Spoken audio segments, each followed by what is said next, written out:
રાજ્યમાં એક સત્તાવાર પેથોલોજીસ્ટ સામે 10 ગેરકાયદેસર પ્રેક્ટિસ થઈ રહી છે, જે સીધા દર્દીઓના સ્વાસ્થ્ય સાથેના ચેડા સમાન છે. અમદાવાદમાં આયોજિત GAPM કોન્ફરન્સમાં ચેરમેનને કરેલા આ ધડાકાથી આરોગ્ય વિભાગની નિષ્ક્રિયતા ઉઘાડી પડી.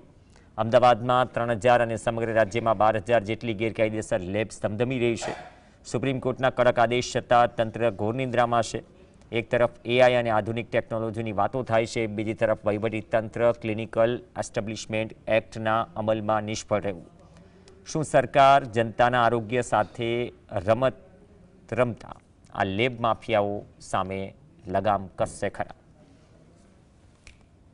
ક્વોલિફાઈડ પેથોલોજીસ્ટની સામે કદાચ 10 થી 15 અનક્વોલિફાઈડ લેબોરેટરી હાલ ગુજરાતમાં કાર્યરત છે.